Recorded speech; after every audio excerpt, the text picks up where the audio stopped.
Good evening. How you doing? It's Louisa Tanner Munson coming live from Portugal. We're in the same time zone as London. Where are you listening from? That's my big question.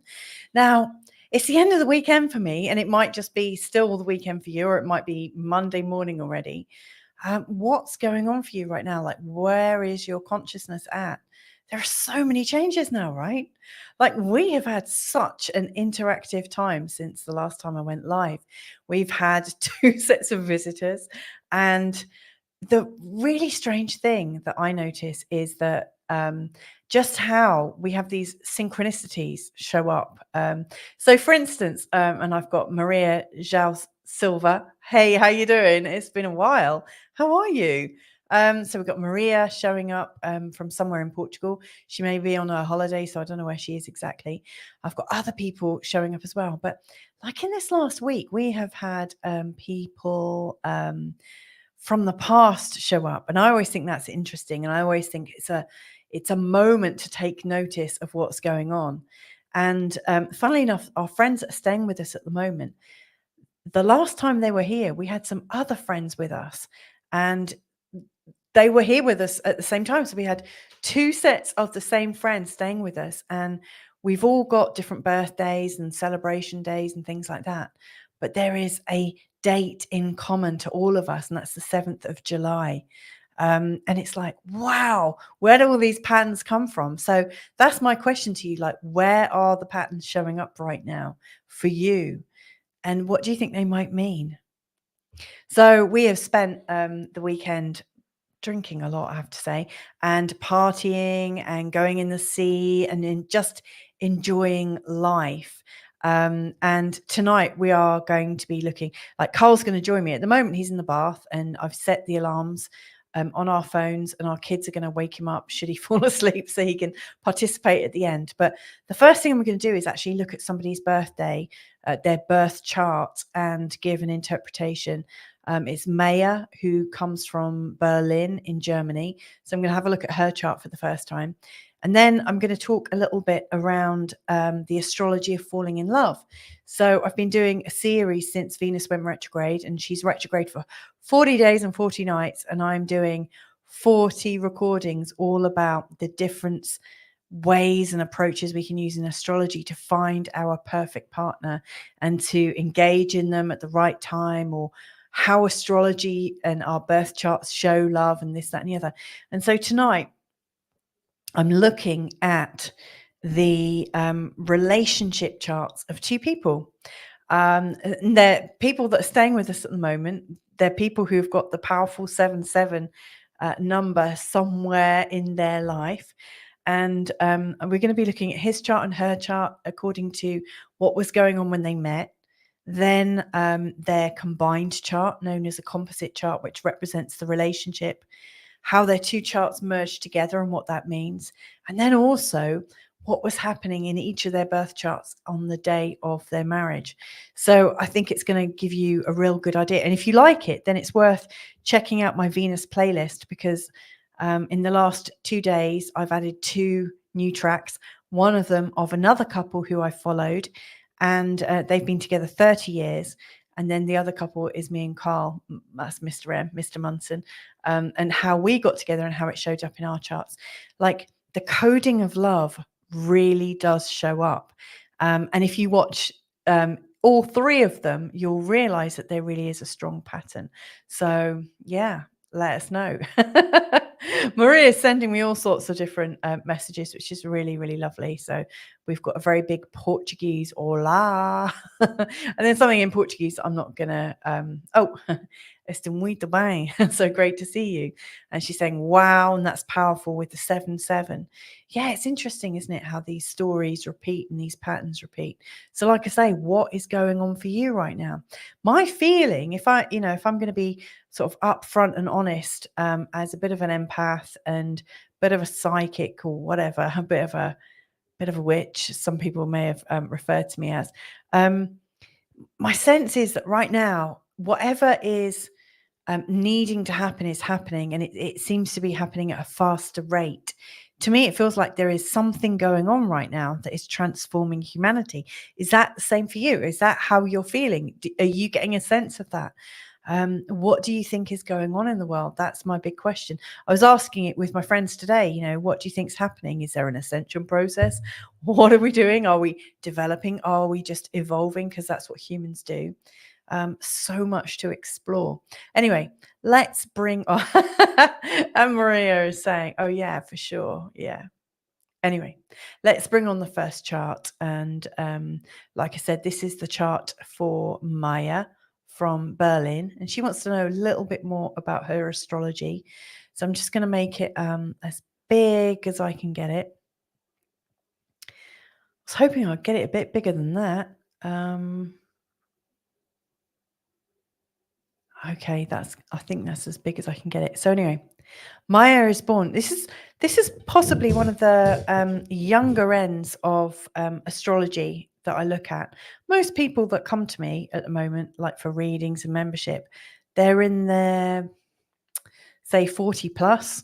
And I'm guessing that's because, I'm in my 40s, and I've got clients up to, I think my oldest client is 82.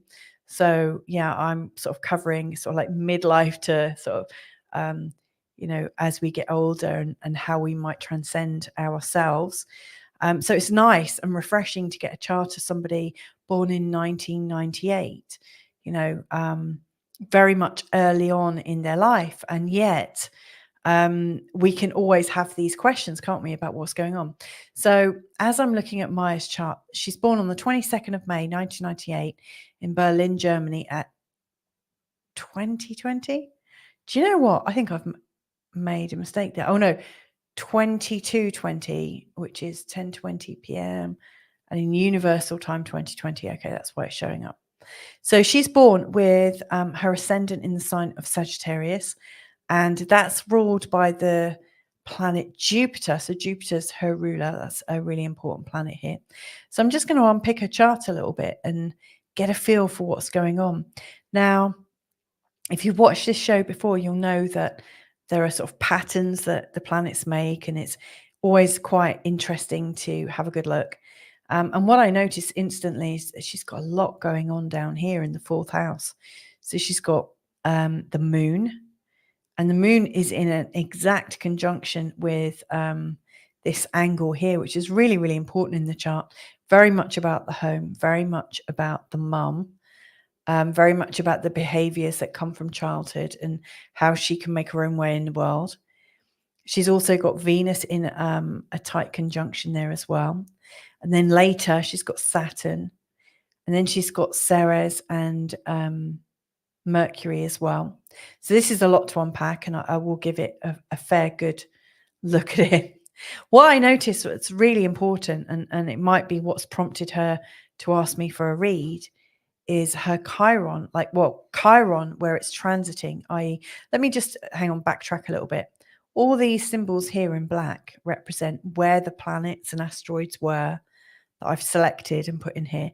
It's representing where everything was at the time, place, and date of her birth.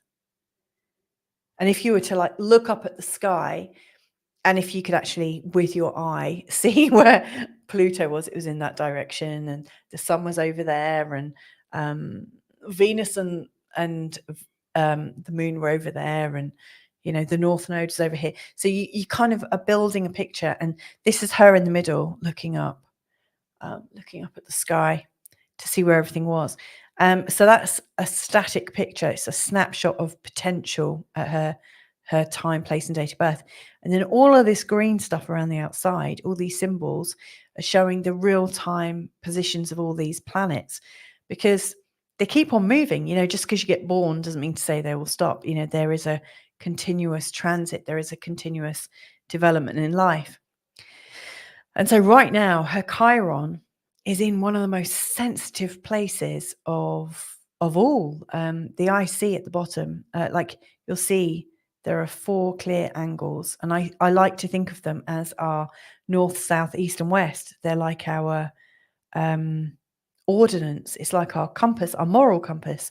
And the ascendant here and everything on this side is really representing everything that is you, or Maya, in terms of this chart, and everything on this side is everyone else other than Maya.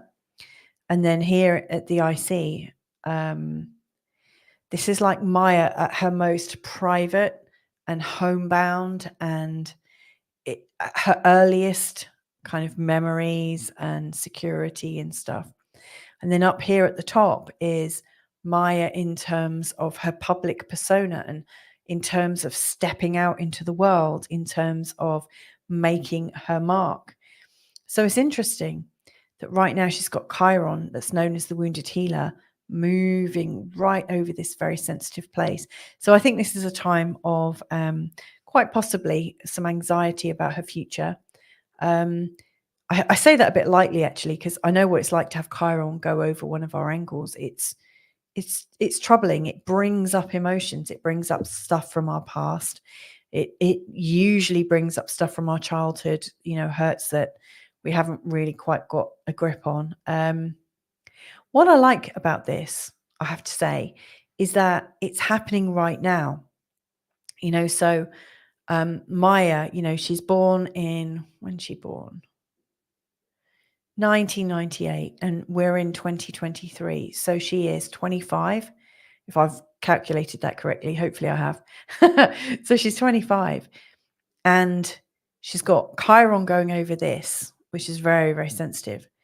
I think 25 is a good age to be able to review what your childhood was like and what your pain and, like that unhealable wound that we've all got at some level.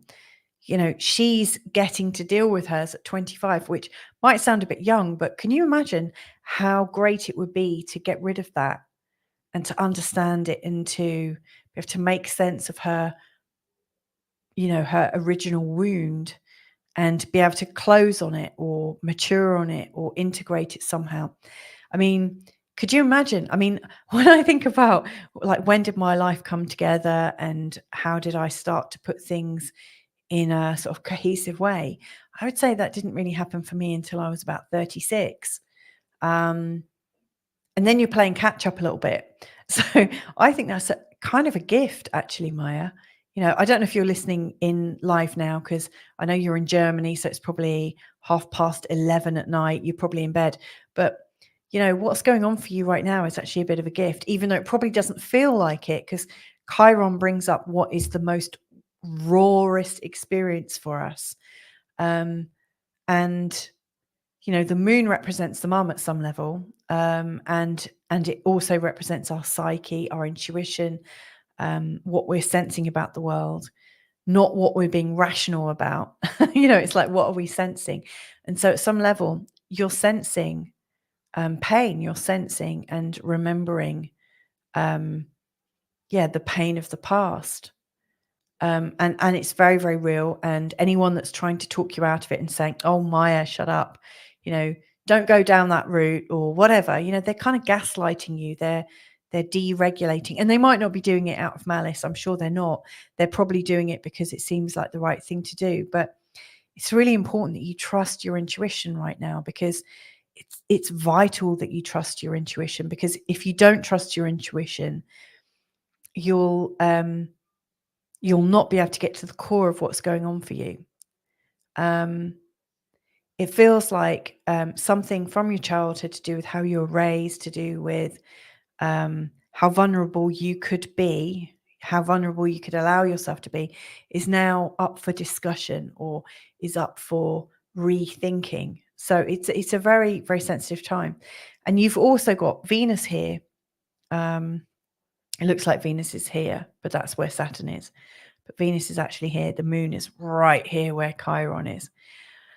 So, Venus is here in this very, very sensitive place. And Venus at some level represents the love flows, what we're going through, how we connect to others.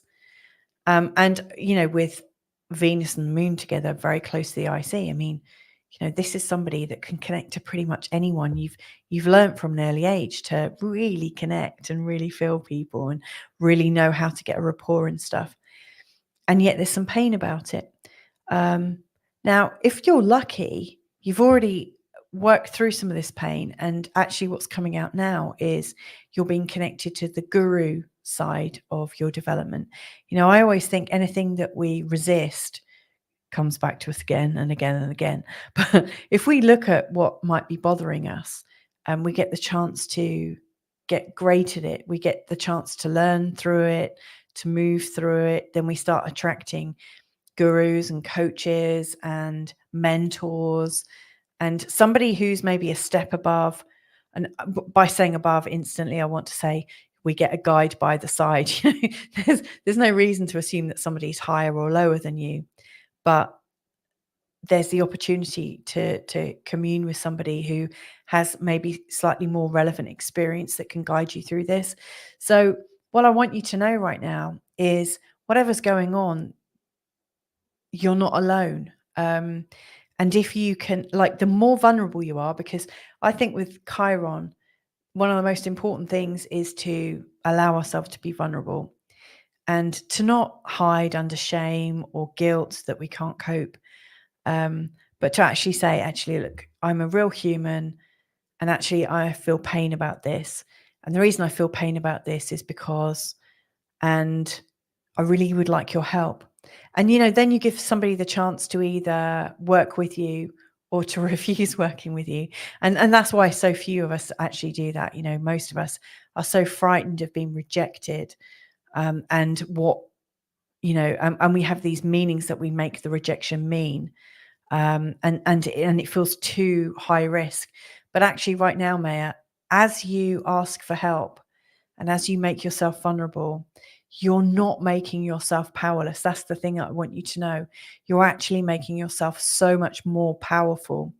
And the more you can ask for help and the more you can reveal your hand in good faith and with a sense of optimism, I think there's going to be some really good mentors around that are going to kind of almost come into your life like angels. They're just going to either pop in or fly in. They're going to come in with a lovely glowing halos and they're going to be there at your service. They're going to be there to help you.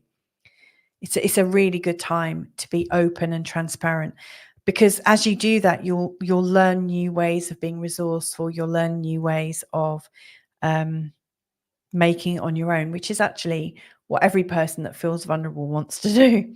And I can see, like, your moon is in the sign of Aries. That's pretty independent. Your ascendant's in the sign of Sagittarius. That makes you super independent. And then your sun is at 1 degree in the sign of Gemini. That makes you really independent.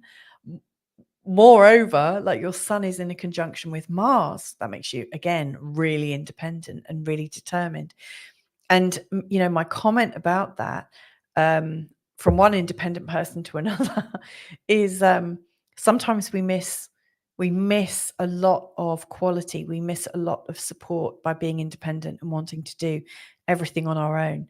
And the more you can open up right now and show your card, show your weaknesses, because actually your weaknesses, the whole idea of having weaknesses and strengths it's all just like material for something. It's not really true. None of it's really true. But the openness that you show is a real strength. And the more open you can be, the more people can step in and support you and stand by your side and actually help lift you up.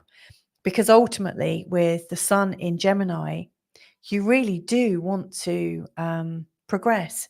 You really do want to experience life. You really do want to do things that are different and interesting and wonderful and crazy. And you want to meet people, you want to think things, you want to read things, learn things, all these kinds of things.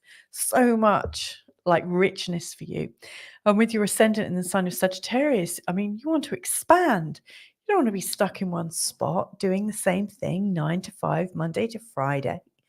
Why would you want to do that? You don't. You want to do something new. And yeah, I'm here to let you know that the more you trust other people, the more likely it is that the most appropriate form of freedom and expansion will arrive on your doorstep. When you try and do it on your own, you'll probably get there anyway, but you'll be doing it on your own. You won't be having the comfort of someone else's guidance. You won't be having the comfort and the support of somebody who's done it and is wanting to help you learn yourself.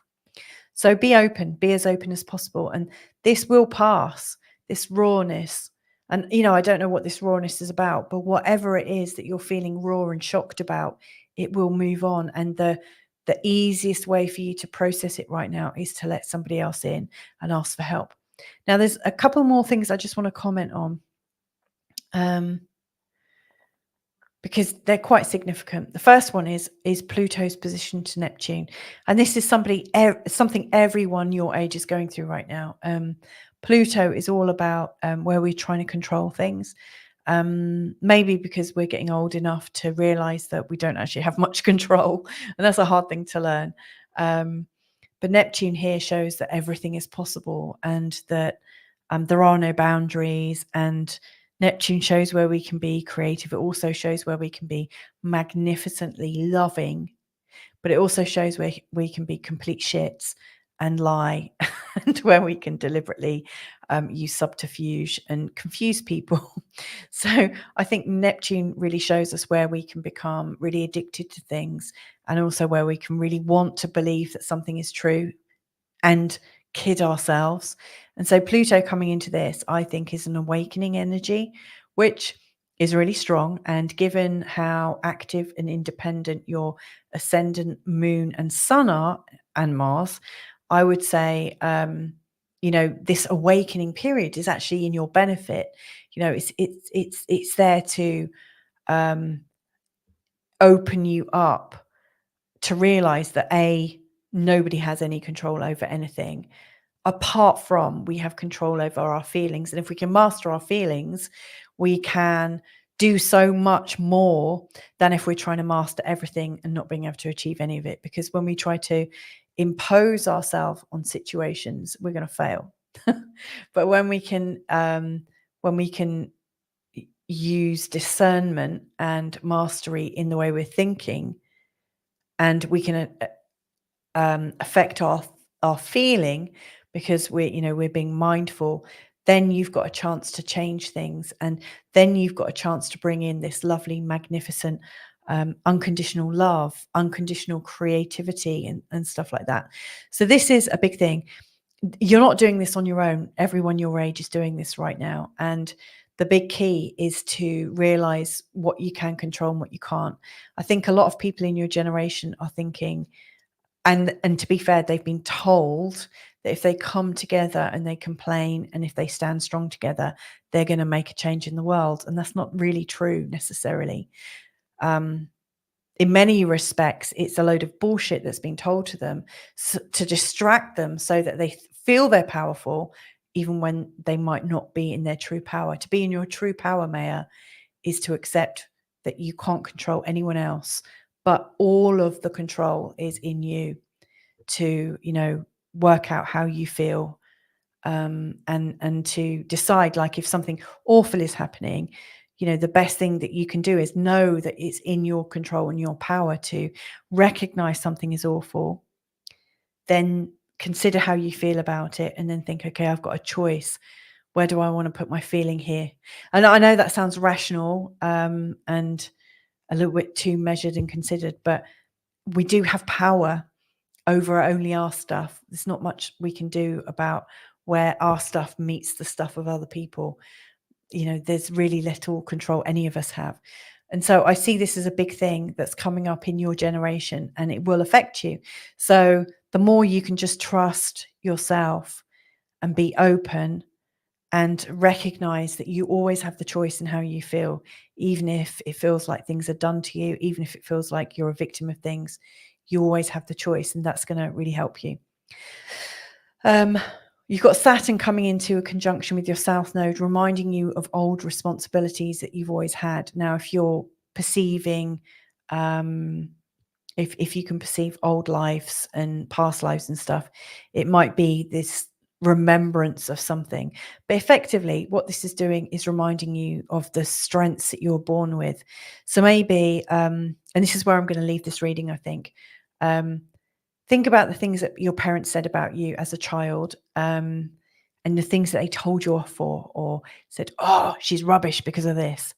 What I want to share with you is this concept that I learned from Access Consciousness, and that is what's wrong with hang on, let me get this right. It's kind of like the wrongness of you is the rightness of you. And so I may not have said that right, but think of all the things you were always like people had against you. Like for me, like growing up in the late 70s, early 80s in England, I had a limp, I had glasses, I had red hair, crooked teeth, and I was bright at school and very, very creative. And you know, it's not the recipe for being like the most loved person. But oh, and I asked lots of questions, and I had like psychic awareness, and there was always this feeling that my psychic awareness and my openness was a problem for everybody else. And it was like, that was the problem. That's the thing that's wrong with you. You think too much, you're too sensitive.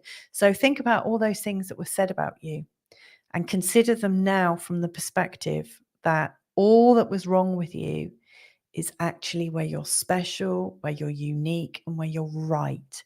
And if you can hold on to those things and look at them with a new sense of possibility and a new sense of self-love, add that into the new sense of, okay, I'm going to be vulnerable, and the new sense of, I can't control other people's behavior or demand other people's certain behaviors. All I can control is how I am. And if you can get those three principles right in your life, you are setting yourself up to succeed and enjoy and be free. And I can see when I look at your chart, what you crave the most is freedom of expression and the freedom to live the life that you want to create. And I think you will get there. I'm really sure of it. So anyway, I hope that was helpful. I really do. And I'd love to hear more from you. And if I do, that's great. And if I don't, that's also great, because I know there's always, anyone that listens in, I think is, they get something from this as well. These readings aren't, they're created, they're co-created for the purpose. I'm getting a few likes coming in. That's lovely. Thank you so much. I really think that whatever comes out in these readings is for everyone. It's not just about the person whose reading I'm doing. So there you go. Now it is it's almost 2 minutes to 10, and in a short while, in about 15 minutes, I'm hoping Mr. M is going to join me. I'm hoping my son has gone to wake him up, because I did set the alarm. Carl, if you're there, hello. This is your wake up call. Get out of that hot bath. Come and join me. Actually, he has just sent me a message to say hola, boa noite. So that's good. I've got a comment coming in from Maria. We're experiencing a powerful moment of fast reunion of souls, and July has been a very powerful month of acceleration. Yeah. Just a question, if I might ask, what's the compatibility of Taurus and Cancer? Do you know what? That is absolutely a great question. I think there's a really lovely compatibility. I will absolutely 100% say that I don't think compatibility does just boil down to one person versus another, or one star sign versus another. Like, I'm a Sagittarius and Carla's a Cancer. If you look at any astrology book, they'll say, oh my goodness, fire and water. No, no, no, no. You two cannot be. You should be with a fire sign. You should be with a water sign. I don't believe that. But I do think Cancerian, like the Cancerian energy and the Taurus energy, there is a lovely compatibility. There is a lovely sort of friendliness about it. Where the Cancerian energy gets too emotional, the Taurus energy is really gentle and supportive and saying, come on, let's just get a cup of tea. Let's get a slice of cake. Let's sit down next to each other. Let's ground. Let's just chill. And they can allow things not to get too too too dramatic. There you go. That's the word I'm looking for. There's a really nice empathic quality between the two of them. But I would also say, if you're thinking of two specific people, if it's you and somebody else, then I always recommend that we look at charts directly. I've got a comment coming in from Joe Summers. Hi, Joe. Thanks for joining us. Definitely. I love your wrongness is your rightness. It's not mine. I'll be honest. It's come from Access Consciousness. And I highly recommend that if that resonates with you, that you check out Dr. Dane here on YouTube, or Gary Douglas, or even go to Access Consciousness, because they're the guys that I learned that from.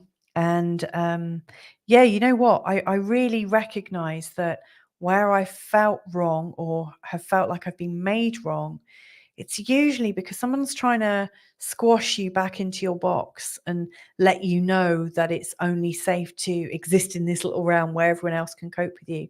But actually, what this world needs is big thinking, big hearts, big love, big levels of compassion.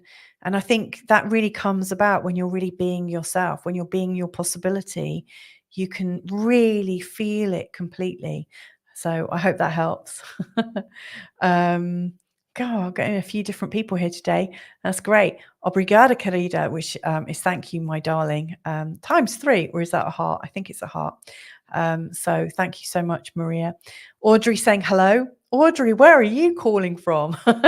It's nice that you're joining us. And Joe, absolutely. Thank you. You're so welcome. Joe, where do I know you from? Let me know. I'd love to, I'd love to know. It's interesting when I see different people on this live chat. I'm always like really curious. So anyway, let's have a look at the Venus piece now while Carl is getting dressed, hopefully. So I'm going to bring up the next one of my Venus learning sessions. So if you've been following my Venus playlist, you'll know that I've been talking about love from all these different perspectives. Venus went retrograde on the 23rd of July. She's there for 40 days and 40 nights. Oh, yes, I know you. Hello.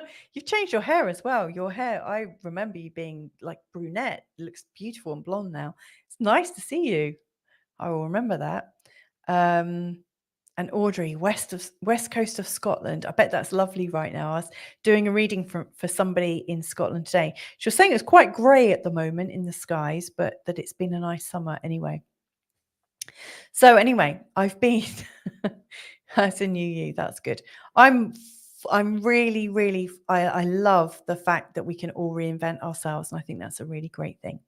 So anyway, I've been looking at Venus and looking at new ways of us understanding our coding in our charts, and understanding a little bit more about love. And if you look at my Venus playlist, you'll see, I think so far there's about 13, maybe 15 lessons covering things from whether your Venus is strong, which sign it's in, what kind of aspects it has to different planets and things like that. I also did a couple of shows about the sexual planets, which I've listed as being Venus, Mars, Neptune, Pluto, and Juno, which is an asteroid, but I count her in. Now, in the last 2 lessons, I looked at the energies of different relationships, and now we're going to have a look at this beautiful couple. I've got a Nubinet coming and saying Bonoit. What time is it where you are, Nubinet? Are you in California? San Francisco, if I'm not mistaken. I may have got that right. I've also got Queen and Convict. You're new as well to me. It's lovely to have you here. Bonoit. I love that. So yeah, today we're looking at this lovely couple's chart. So let me just bring up their details. And so what we're going to do is have a look at where they were in life when they met each other. And I'll show you how the astrology is showing the importance of them meeting and so on and so forth. So when he met her, and this is, I made a mistake. They've been together 8 years. And I said they're married 6. They're actually married 7 years today. So I wasn't using very good maths earlier, but all of these charts are valid. So when he met her, and bearing in mind that I've spoken a lot about people's charts and how love shows up, the first thing that I notice is the moon on the day that he met her was in a conjunction with his Chiron. Now, Chiron reminds us of our vulnerabilities, and it also reminds us of what we're sensitive about. It's a very, very potent point in our chart. So having the moon, which is all about our energies and our emotions and our psyche, that's a really good start. Then we've got Venus in a conjunction to the vertex in his chart, an exact one. Now, for those of you that don't know, the vertex is almost like the word of God or the word of the universe. And so in his own chart, he's got Venus is the thing that the universe wants him to work on. So everything to do with love and connection and partnership and family and abundance and just feeling like you're having a good life. And so when he was meeting his future wife, Venus was right there, right over his Venus and the kind of the word of the universe. So he's actually having a Venus return, like Venus is always moving. And at the time he met his wife, Venus was right back where it started.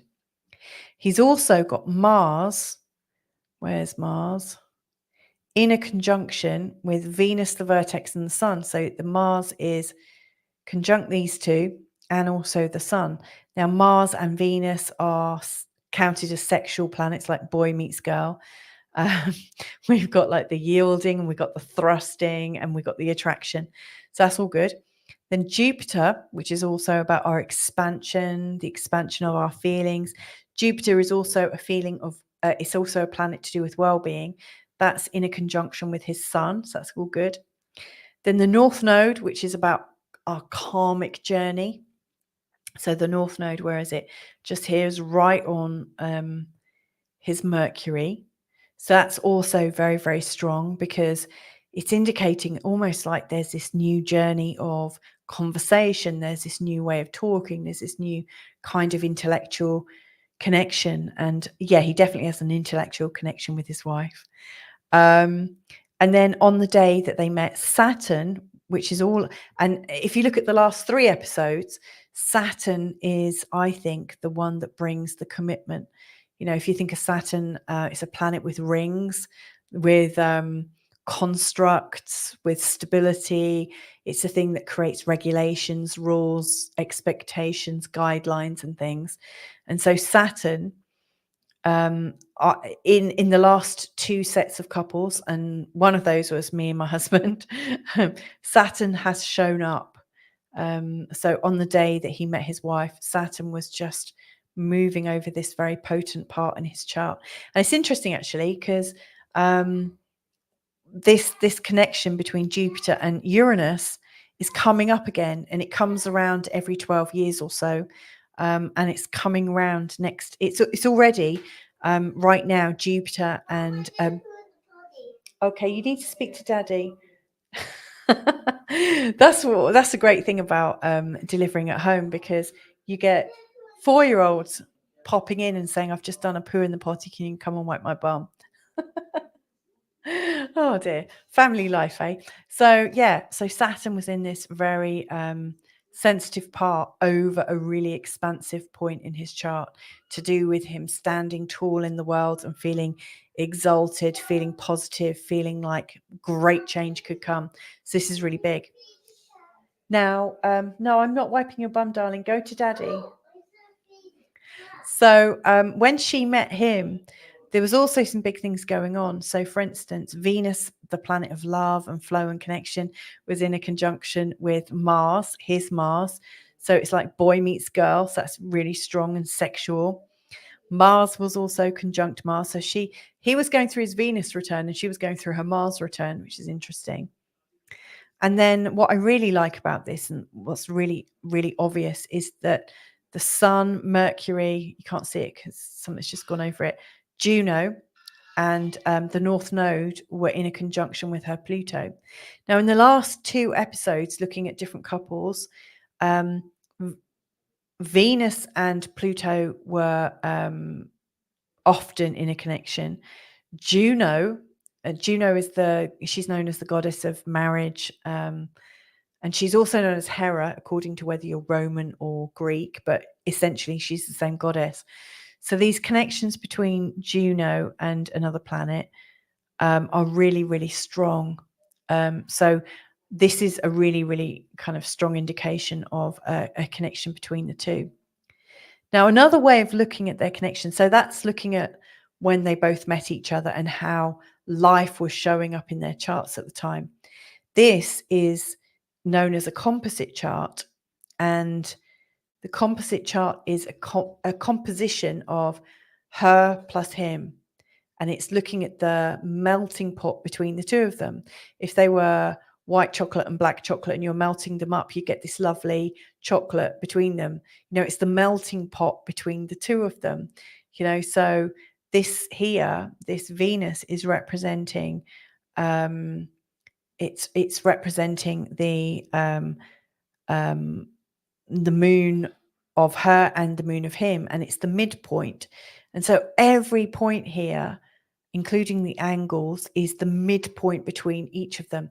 And the composite chart essentially represents the relationship, how it's showing up. And it's really, really strong, when you look at the composite chart. Every composite chart I've looked at really describes the relationship and how it shows up. And this is really gorgeous. I love it. So the ascendant's in the sign of Taurus, that's ruled by Venus. Then Venus is in a conjunction with the sun. So it's like love plus personality and love plus ego. It's like the loving ego of their relationship. And it's in a conjunction with this part here, the IC, which is known as the part of the home. So it's like, what is known about this relationship is that home is where the heart is. It's like home sweet home. Really beautiful. And then they've got Ceres conjunct the ascendant. So Ceres is here. Ceres is the dwarf planet to do with motherhood and protection and parenting and nurturing. It's a real sort of like home bringer, and it's also bringing in more life and more flow. And so it's not surprising, because these two have had a child together and they've raised children together. So the relationship is about parenting the next generation and being nurturing, a place of love. So that really shows up. They've also got Chiron in the first house. Chiron's a wounded healer. The first house is about the identity of the relationship. At some level, anyone that knows them as a couple will know that they've suffered a fair bit in terms of ups and downs and difficulties, not between themselves necessarily, but with the people around them. It's brought in some pain. Now, it's not to say that they're victims, nothing of the sort, but it's to say that pain has come up, and actually the more the pain has come up, it's brought them both out as highly experienced, highly resourceful individuals within a relationship. So as you're looking at this relationship chart, what I see is that these are people creating a home structure to nurture people and to love people, really bring love in. Even during the most painful times, they still stand for love, and they still stand for hope, and they still stand for support. So I think that's really strong. Then I really love this Mercury, Mars, trine Neptune. Where's that? Mercury and Mars, trine Neptune, and also trine Pluto. So this is really quite hopeful and also quite dynamic. Like Mercury and Mars together is, I think that they're able, like within the relationship, they're known as being able to stand up for themselves, to be able to articulate when things are going wrong, and to be able to put a finger on it, to be able to identify it. But they do it with compassion, and they're also doing it with a sense of possibility and transformation. So these guys aren't going to roll over when life like knocks them down. They're going to transform it and find a way to have really intelligent grown-up conversations about it. So I love that. They've got Saturn sextile Uranus, which is really useful. Like Uranus is about setting up goals and creating structure, and Uranus is very much about being free. So they're creating structures that are going to give them freedom and give them expression. And then this is really, really lovely. The moon is in a conjunction to the midheaven.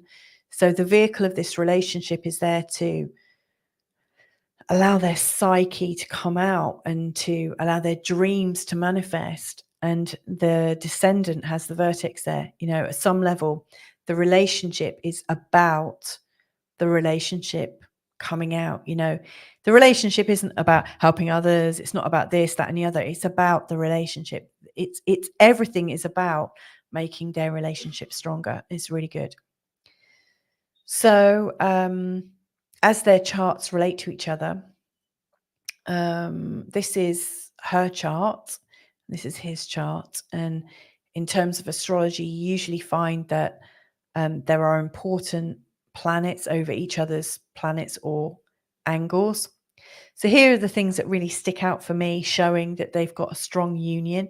And all unions, as strong as they are, they still have little upsets and ups and downs and things, but what they have here is a lot of resourcefulness. And this is where I went first. Love this. So we've got Venus, the vertex, and Mars in a conjunction, which is really, really lovely. So where's that? Venus and the vertex and Mars in a conjunction. That's showing his desire to express love, meeting her desire to connect in a sexual way. So it's really thrusty. It's like they've got this thrusty, lusty kind of desire for each other, which is really strong. Then they've got Venus, Ceres, and the Sun in a conjunction to the descendant. So her Sun and her Venus, her desire to love people and care for people, is in a conjunction with his part of relationships. Really, that's a real common sign where you see people come together, that somebody's Venus or Sun is on their descendant. It really shows they're their type. Then we've also got Ceres. So we've got Ceres conjunct this DC descendant, and then her descendant is conjunct his Ceres. So this is the same theme coming up in each chart. Really, really strong. Chiron in a conjunction with Juno. You heard what I said about Juno. Juno is showing marriage, and Chiron the care that you take to look after each other. Pluto, Saturn conjunction the IC. That's strong. So there's his Pluto and Saturn conjunct her part of the home. The home, he is bringing transformation and structure to her daily life. And you would expect that with partners, wouldn't you? That you bring change to each other. And then finally, the thing that I really like is they've both got their moons in opposition. Now, oppositions, can be challenging. And they can be difficult, but between the moons, or between Venus and the moon and Jupiter, like they're considered workable. They're not that difficult. Last couple of things I want to show then is just what happens on their wedding day, and then we'll bring in Mr. M, who's limbering up after a warm bath. So when he was marrying her, he was going through his Venus return. So Venus had come back. Juno was conjunct his Saturn and Pluto. So again, there's Juno and Saturn. If you look at the last two episodes, there was something like that going on. Ceres was conjunct his Juno, showing that they are connecting in care. They are committing to a marriage to care for each other. Pluto on his ascendant is a big one. Like, that's a huge identity shift. Then Mars was conjunct his Jupiter and Uranus. Where's that? Yep. That's another big shift. And Saturn, again, this control aspect.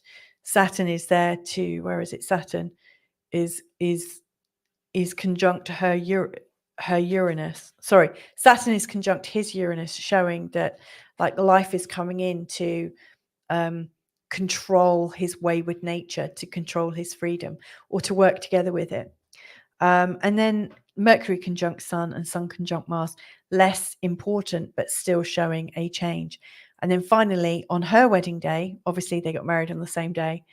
This is really lovely. The Sun's crossing her ascendant, showing the start of a new identity. Her Venus is in a conjunction with Mars, as boy meets girl. The North Node, Moon, and Jupiter is conjunct her Juno. So her Juno is here. And the energy of the moon and Jupiter, first of all, in their marriage chart is very strong and optimistic. And the North Node is there. It's connecting with everything to do with marriage in her chart. And then Juno is also conjunct her Uranus and North Node, showing that marriage is coming in to tame her wilder sides and her need to achieve certain things in life. Then she's also got a Saturn conjunction, showing that she's ready to give up something and also commit to romance.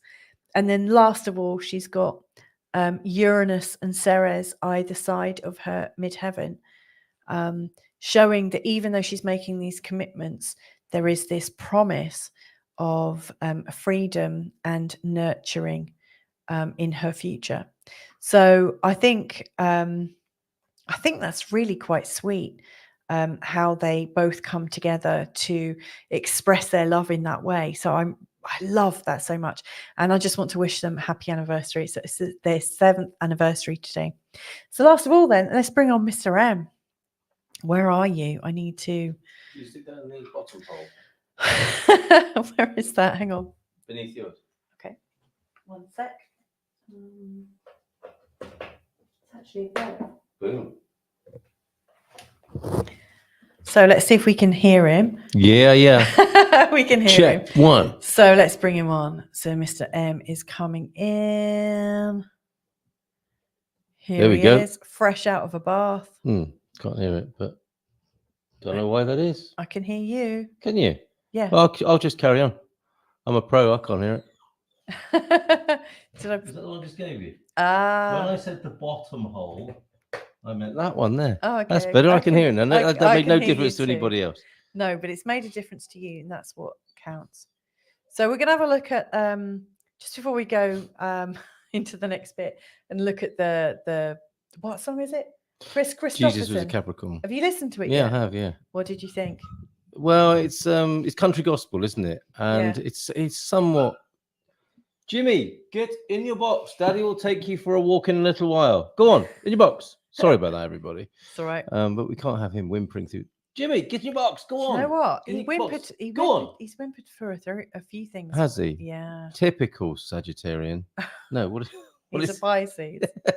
Pisces dog. See, I think Jesus is probably Pisces. But anyway, I don't want to steal your thunder on that. No, it's cool. So anyway, NewbieNet is actually saying it's now 2:23 across the bay from San Francisco in Oakland. So like it feels really late for us. Oh, but yeah. For NewbieNet in California. Sorry, not odd, NewbieNet. You know what I mean? I'm just exhausted about the idea of rewinding this date to 2:05 this afternoon. When in fact I think I was asleep then, wasn't I? You were. I was, yeah, with our little lad. He was a bit under the weather, so we had a snooze together, didn't we? We did. Okay. Well, he and I did. Yeah. So right, love the cover, right? Chris Christopherson, bit of a legend, isn't he? And a controversial career, I think it's fair to say. What was your first recollection of Chris? He's only called one Chris, not 3 Chris's, as I just did. With Barbara Streisand. What's that? I think it was a duet with Chris Christopherson and Barbara Streisand. Which one?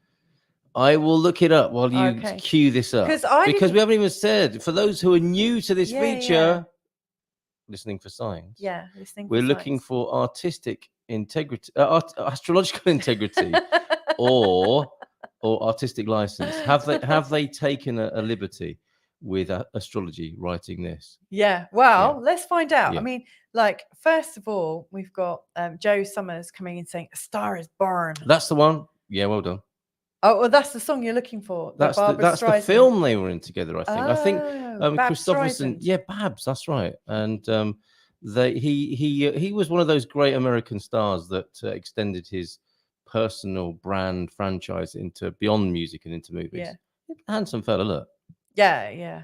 And charismatic. We've got Lulabelle here saying, "Hi, glad to be Lulabelle, here." How are you? Lovely name. That's a great name. In fact, that's what my mom and dad used to call me when I was young. Is it? Yeah, one of the things. And Joe's just saying born rather than burn. But born to be alive. Yeah, I was thinking that maybe it was like because I was born. It sounds like an accent that's there. And that's all good too. Yes. So anyway, Chris Christopherson. Yeah. I wasn't really aware of him. When I heard Chris Christopherson, I was just thinking of Chris Cross. What? Jump. The band Criss Cross. No, Criss Cross will make you jump, jump. No. Isn't there what's that song? Sailing. Oh, Christopher Cross. Oh, Christopher Cross. See, Yeah, I'm you've got your completely Christophers and your yeah. crosses Well, all I'm a mixed up. decade younger than you. As Hence, though that were that does an make excuse. a huge difference. Yeah. Oh, he's looking like James Taylor now. Wow, he's looking proper So grey anyway, and craggy now. Chris Christopherson did this song. 87 now. No way. Yeah, born in 1936. Can I just cue it up a little bit? Go on then. American retired country singer, songwriter, and actor. Among his songwriting credits are Me and Bobby McGee, For the Good Times, Sunday Morning Coming. A lot of his tracks, I think, have an apostrophe instead of a G, as you might expect. Sunday Morning Coming Down and Help Me Make It Through the Night, which is a big hit. Probably his biggest track. Help me make it through the night. I just made that up. Okay. But I do remember my parents singing Help Me Make It Through the Night. And I wonder what they were referring to now.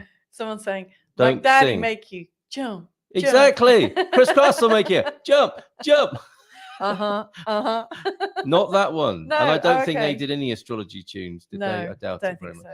Those are, I mean, I really liked it when we did the floaters. And I imagine there are hip hop and rap artists who have talked about their astrology. Yeah. That's an avenue I would love to go down. Yeah, well, let's find some songs. But it's not exactly, it's going to be one little rhyming couplet, isn't it? It's not going to be a whole song like this. This is a big deal.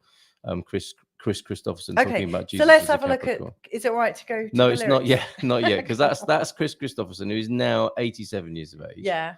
And he's in the Country Music Hall of Fame. In 1976, A Star Is Born was directed by Frank Pearson, which involved Chris Christopherson and Barbara Streisand. As an unknown singer. They were both well known, but she was the unknown singer in this, and Chris Christopherson is an established rock and roll star who fall in love only to find her career ascending while his goes into decline. Oh, that's a good plot. That's a great plot for a movie. You know Evergreen, though. Your mum must have sung that wistfully around the house. Don't know. Evergreen. Evergreen, I think, is the climax of that song. It's all a bit huffy and sighing.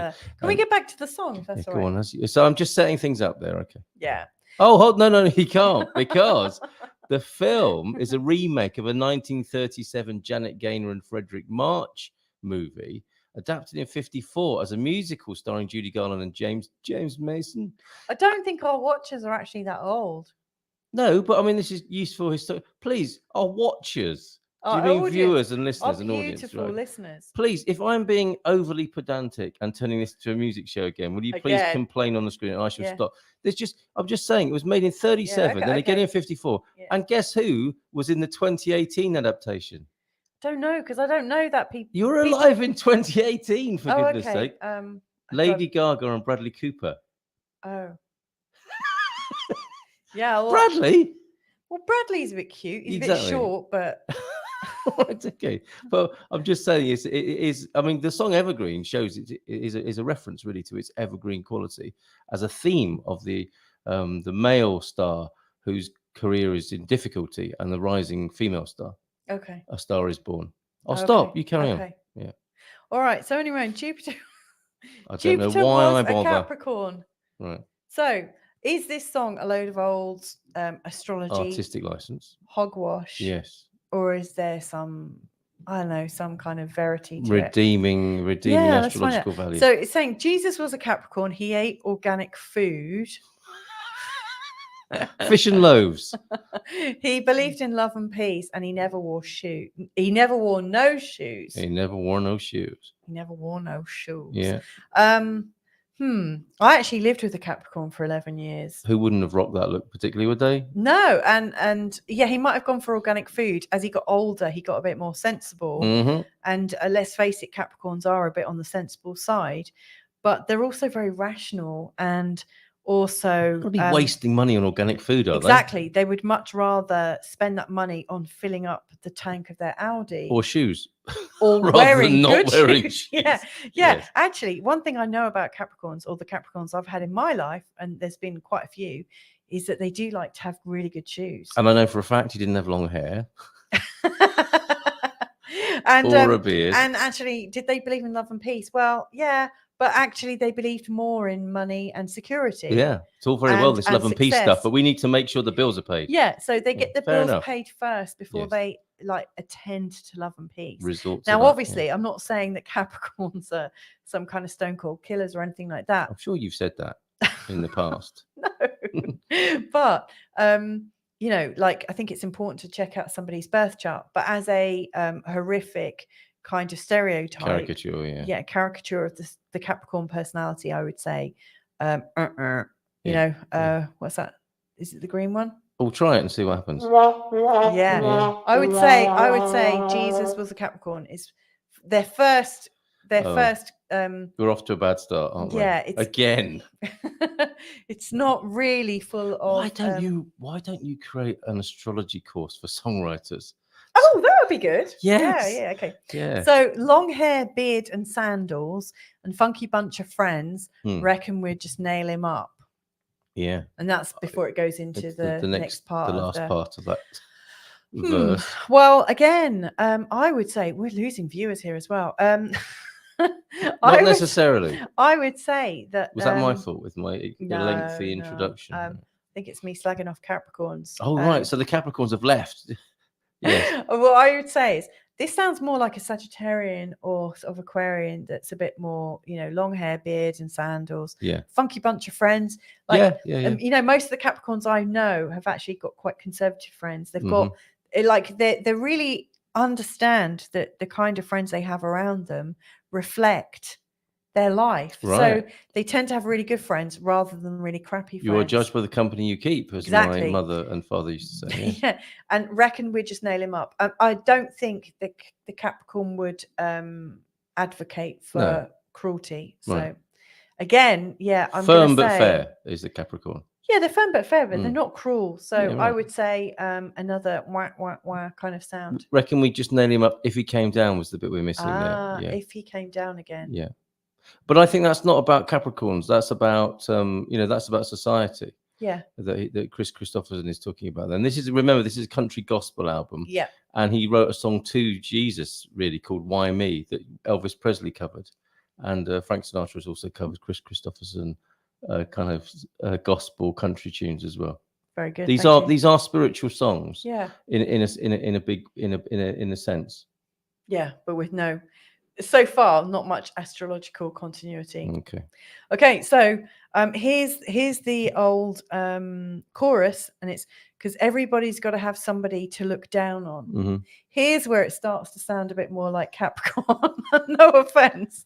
Yeah, but he's not attacking Capricorns at this point. No, he's talking about society and what we're like as people, I think. Yeah, but the funny thing is about the sort of Capricorn mindset, like, you know, if you think of the old mountain goat that's climbing up a mountain, you know, they do like our little kittens. Yeah. They're little, but they're superior. No, I'm Right. not saying they're Capricorn, but like they're superior, like a Capricorn. Yeah. Like they try and get up as high as they can. Yes. So they can kind of look down on your, I don't know, on our vulnerabilities. Yes, yeah, definitely. see where when I'm barefoot us. and vulnerable, yes, they're going straight for the bite on the foot. Exactly. Which some say is affection and a sign of bonding, no, which is completely wasted. That's just them being kittens. Yeah. So because everybody's going to have somebody to look down on, so I'd say that has some merit from the whole, you know, Capricorn thing. Prove they can be that better than at any time they choose. Again, from what I know about the sort of Capricorn ethos, it's not that they want to prove that they're better. However, they do actually seem to be quite good at achieving things. I've got some very proficient Capricorn friends, and they've got there because they have practiced, because they've been really quite remarkable. They have not frittered their time or their money away. You know, they've used all their resources in a really great way. Yeah. And I think that's why they're quite accomplished. Okay. So I would agree with that. Yeah. That's Ruthie Coolidge, by the way, on the cover with him. Okay. At the time, 1972, that cover. So and she was soon to be his wife. God, I thought that was a guy. No, that's Rita Coolidge, who you might have heard of, a country singer. No, not at all. Really? Sorry. We'll have to have a little bit of country and western session after this and listen to these. If we have to. Yeah. Okay. Someone doing something dirty, decent, folks can frown on. Someone doing something dirty, decent folks can frown on. Oh, okay. Yeah. The importance of a comma, eh? Yeah. So someone doing something dirty, Yes. decent folks can frown on. Again, I mean, that is a bit sort of, Capricorns, they're ruled by Saturn, known for judgment. Mm-hmm. Though that said, I have to say, I think Capricorns are so in their own space of achieving that they're actually a lot less judgmental than other signs that I've come across. Mm-hmm. Anyway, if you can't find nobody else, then help yourself to me. That seems less Capricorn. That's to what me. sounds a bit like love the one you're with. Yeah. To me. Yeah. That's sort of a less Capricorn sentiment, I would say. Mm-hmm. So into the end then, let's see if there's some comments coming in. Do you want to read out this last comment? The Capricorns in my life, says Karen, are pretty bossy. Yeah, they have a tendency to do too much for others. Still bossy. And what's this? Queen and Convict. Yeah. Mr. Grand. The zodiac signs. Oh, okay, thank you. If the Mr. zodiac Grand. signs are, okay, yeah, I don't know that. Zodiac signs had a rap I'm writing battle. that down. Yeah. Or could Okay, you write that down, I'm please? gonna write That's my great, Queen and Convict. secretary now. Thank you very much. Thank you very, very much. Yeah, I'm not ordering you to write it down. I just don't have the necessary here, and it's your show where we're talking about astrology and songs. That's a great tip from Queen and Convict. It's fantastic. Yeah. If the zodiac Which is a great signs name. it is a fantastic one. I'm not familiar with Queen and Convict. No, I'm not okay, either. Hello, good evening to Where you. have you come from? Muito prazer. Enchanté. Mr. Grand. I mean, you were also saying you wanted a bit of R&B or rap, weren't you? I want some music I like. I mean, I think I do like Chris Christopherson more than I realised, having gone through this process tonight, which we're only halfway through, I suspect. Yeah. Yeah. And she sang Your Driveway. Can you recognise who it is now? I'm scared. You see, if I didn't realise who they were and they said Your Driveway, that would be a bit freaky. it would, wouldn't it? Yeah. Queen and now Convict. Your Window. Okay, get it. Yes, very good. Very good. YouTube channel. Yes, like it. Yeah, like I didn't know that was your YouTube channel. Very good. Okay, all right. Okay. Yeah, we're on the same wavelength and same musical taste in many ways. Yes. Okay. Okay. May I just say, Queen indeed. and Convict, this is who, these are the lovely people who I was just looking at the charts of. These are the people who are having. It's the Queen and Convict show then. These are the people who are having their anniversary, their 7th anniversary today. In our driveway. Did you? Yes. Yeah. Happy anniversary. Which is a service of, this app, Park in My Drive. We've got a slightly different niche one called Celebrate Your Anniversary in our drive. Sadly, tonight we're fully booked. Yeah. So if you want to park your camper van on our driveway and celebrate your anniversary in a very and tune into any of our shows and comment, you're very welcome. Yeah. It's only $5 a night. Except for Queen and Convict, who are our inaugural guests. Yeah, thank you. Maybe you'll write us a nice tested review. it. Yeah, they've tested it. And I think they like the facilities. It's fair. I think, Would you like to give us a quick review of Celebrate Your Anniversary in our driveway.com, please? Tonight. Careful. That is so good. Right. Okay, anyway. Last bit then. Eggheads fussing, rednecks cussing, hippies for their hair. Others laugh at straights who laugh at freaks who laugh at squares. That's great writing. It's fantastic very good. writing. And that's just not very different to what's going on now, frankly, is it? Same old, you might say. Eggheads fussing, rednecks cussing, hippies for their hair. Others laugh at straights who laugh at freaks who laugh at squares.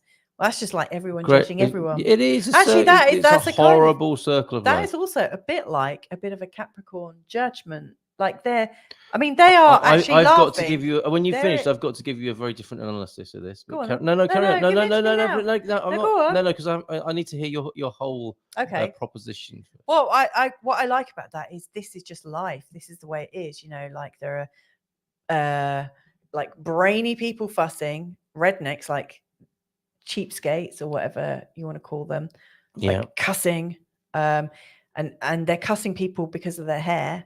There are others who are laughing at straight people, like, look at those normies over there. Yeah, and exactly. People like, oh my God, look at those conspiracy theorists over there. The names have been changed to protect the guilty on this occasion. Yeah. But everyone's at it. It's a game that everyone's playing. Yes, that's right. And if Jesus was a Capricorn, he'd be sat there, or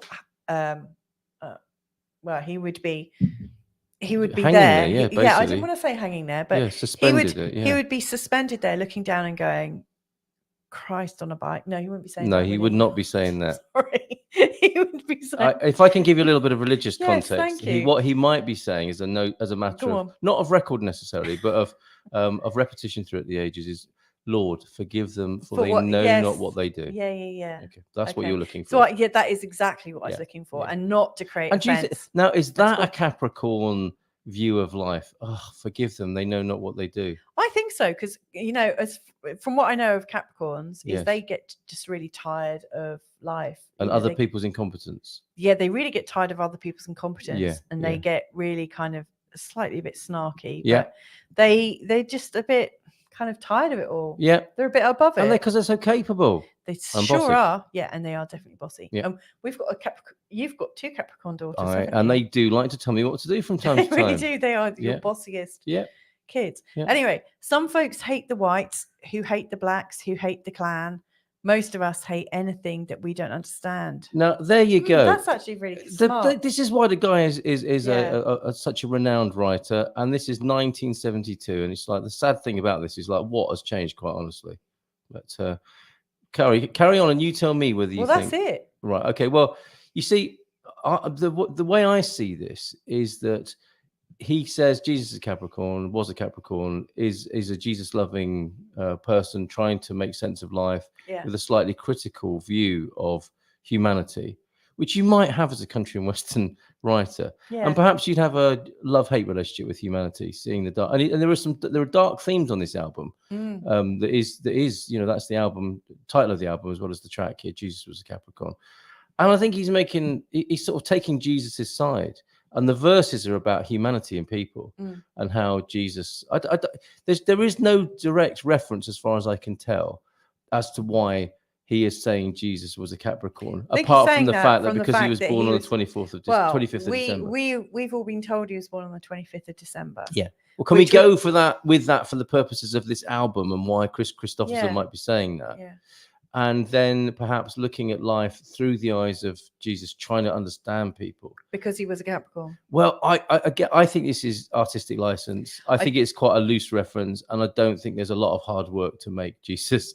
For Chris Christopherson to be saying, see, that confirms he was a Capricorn all along. Yeah. I really don't think it's in any way deep. And on Wikipedia, when I'm researching this, which is as deep as my research goes, generally speaking. There is, if you search for astrology in the description of this album, there is no reference to astrology apart from the word Capricorn. Okay, that's it. Yeah. Right. So I think it is Chris Christopherson wanting to be like Jesus, seeing the world and people through Jesus's eyes, and in typical country and Western, and often in a lot of music, that in that way, walking away going,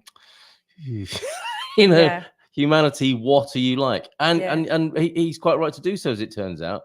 He didn't know, did he? We'd be looking at this, how many years later? 52 years later. 50 years later. Over 50 years later. Yeah. And with those same themes resounding around the world of people not understanding each other, and this idea of everyone needs someone to look down on. What have we learned from Jesus' teachings? Well, in that case, not a lot. I rest my case. You know what? I would have to agree. I think there are some great references to the sort of like Capricorn energy and the Capricorn ways of being. I know that there's loads of astrologers out there and archaeologists and religious people who believe that Jesus came, I think, in September. But, oh, really? Yeah. People that have looked at Halley's Comet and thought that maybe that was what was being tracked. And then there's loads of people that say Jesus is just a story, and a valuable story, and doesn't have a birth date. So there's loads of, different ideas around that. Did you see the meme I sent you? Nope. From Ryan on Twitter, possibly. When people say that Jesus was actually born on Christmas Day, I have to laugh because there's no way a Capricorn is sacrificing themselves for all of humankind's sin. Say that again. When people say that Jesus was actually born on Christmas Day, I have to laugh because there's no way a Capricorn is sacrificing themselves for all of humankind's sin. Yeah, I think that's probably right. Okay, mic drop. Yeah, drop Case the mic. closed. Yeah, Right, so there okay. you go. Anyway, Yeah. it was an interesting song to explore, and I think we will have a look at Mr. Grand if the zodiac signs had a rap battle. Yes, I like So the sound of thank you that. very much, Queen and Convict. I love your name there; it's very good. And yeah, so that kind of wraps up this week's show. Wraps up. I see what you did Oh there. yeah, I didn't do it deliberately. If you would like to join us another time, I like that. Joe Summers is saying maybe Jesus's moon was in Pisces. Well, that was going to be a question I would ask you. You know, how would you, as Jesus is reported and recorded, where would you put Jesus astrologically? And I would say Piscean. I would put his moon in Pisces, definitely. Right. You know, because the moon in Pisces is slightly suicidal. Sorry, I'm not trying to talk you into it. I've got moon in Pisces myself. You know, like we do kind of almost a death wish, if you like. Yes, almost like this unspoken death wish crossed with a slight thinking of what the hell am I doing here again? Right. Okay. And like the sign of Pisces is known as being one of the ending of the pattern. You know, it's about the overall consciousness. It's less identified, less personal. It's kind of non-personal. Yeah. So it's non-personal feeling. So, but isn't Jesus the epitome, the embodiment of the age of Pisces as well? I mean, the Piscean archetype. I guess The fish. Yeah. Yeah, Christian fish. Yes. Good point. I've been very Episcopal tonight, aren't I? Yes, you have. Yeah. So, yes, I look forward to you coming back on the show next week. Not. But don't be so Episcopal next time. Yes. Right. Okay. Well, anyway, thank you so much for joining us today. I hope you found the reading and the Venus thing, looking at Queen and Convict's relationship development and this, that, and the other. But anyway, if there's anything you'd like us to check out in another show, then please do just give us a shout. And again, we'll be back here this time next week with a little bit of astrological mischief and mayhem. Yeah, maybe look at the band called Zodiac. Oh yeah, we'll have a look at some of that as well. Yeah, I'm just searching Zodiac on Spotify, and quite a lot comes up. Excellent. Well, we've got a final comment from Joe Summers with her beautiful hair. Great fun tonight. Thank you. Much love. It's really nice to be in touch with you again, Joe. So, Leo, love that. And also Karen Hollins, who we also know as Nubianette. Thank you very much for joining us tonight from California. Enjoy the rest of your weekend, because you do also have more of a weekend. You do, don't you? Yeah, yeah. Yeah. So let's head off and have a little drink with our beautiful guests on our driveway. And don't forget, celebrate your anniversary in our driveway.com. Yes. All right. Bye for now.